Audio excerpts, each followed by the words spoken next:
دنیا اور آخرت کے درمیان ایک اور عالم ہے جس کو برزخ کہتے ہیں۔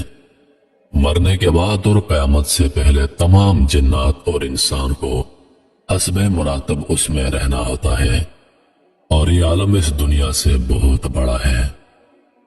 دنیا کے ساتھ برزخ کو وہی نسبت ہے جو ماں کے پیٹ کے ساتھ دنیا کو۔ برزخ میں کسی کو آرام ہے اور کسی کو تکلیف۔ ہر شخص کی جتنی زندگی مقرر ہے اس میں نہ زیادتی ہو سکتی ہے نہ کمی۔ جب زندگی کا وقت پورا ہو جاتا ہے اس وقت اسرائیل علیہ السلام روح قبض کرنے کے لیے آتے ہیں، اور اس شخص کے دہانے جہاں نگاہ کام کرتی ہے فرشتے دکھائی دیتے ہیں۔ مسلمان کے پاس رحمت کے فرشتے ہوتے ہیں اور کافر کے دہنے بائیں عذاب کے فرشتے۔ اس وقت ہر شخص پر اسلام کی حقانیت آفتاب سے زیادہ روشن ہو جاتی ہے، مگر اس وقت کا ایمان لانا کسی کام کا نہیں، اس لیے کہ حکم ایمان بالغیب ہے، اور اب غیب نہ رہا بلکہ یہ چیزیں مشاہدہ ہو گئیں، یعنی ظاہر ہو گئیں۔ مرنے کے بعد بھی روح کا تعلق بدن انسان کے ساتھ باقی رہتا ہے، اگرچہ روح بدن سے جدا ہو گئی، مگر بدن پر جو گزرے گی روح ضرور اس سے آگاہ اور متاثر ہوگی، جس طرح دنیا میں ہوتی تھی بلکہ اس سے بھی زیادہ۔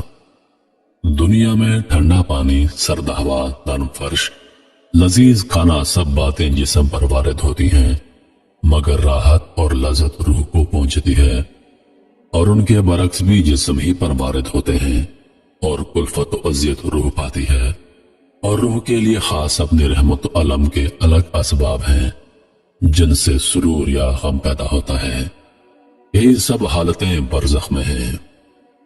مرنے کے بعد مسلمان کی روح حسب مرتبہ مختلف مقاموں میں رہتی ہے، بعض کی قبر میں، بعض کی چاہے زمزم شریف میں، بعض کی آسمان و زمین کے درمیان، بعض کی پہلے، دوسرے، ساتویں آسمان تک، اور بعض کی آسمانوں سے بھی بلند، اور بعض کی روحیں زیر عرش قندیلوں، اور بعض کی اعلیٰ علائین میں۔ اپنے جسم سے ان کا تعلق بدستور برقرار رہتا ہے۔ جو کوئی قبر پر آئے اسے دیکھتے پہچانتے اس کی بات سنتے ہیں، بلکہ روح کا دیکھنا قرب قبر ہی سے مخصوص نہیں۔ کہتے ہیں کہ اس کی مثال ایسی ہے کہ ایک پنچھی پنجرے میں قید تھا اور اس کو آزاد کر دیا گیا۔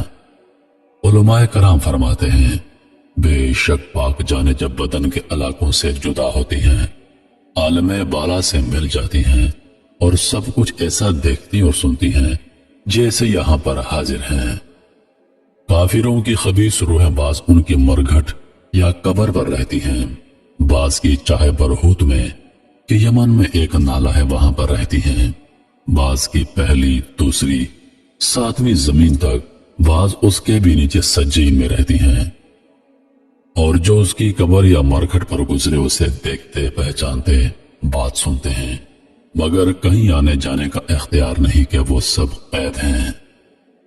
موت کے معنی روح کا جسم سے جدا ہو جانا ہے، نہ یہ کہ روح مر جاتی ہے۔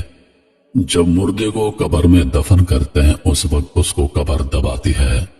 اگر وہ مسلمان ہے تو اس کا دبانا ایسا ہوتا ہے جیسے ماں پیار میں اپنے بچے کو زور سے چپٹا لیتی ہے، اور اگر کافر ہے تو اس کو اس زور سے دباتی ہے کہ ادھر کی پسلیاں ادھر اور ادھر کی پسلیاں ادھر کو ہو جاتی ہیں۔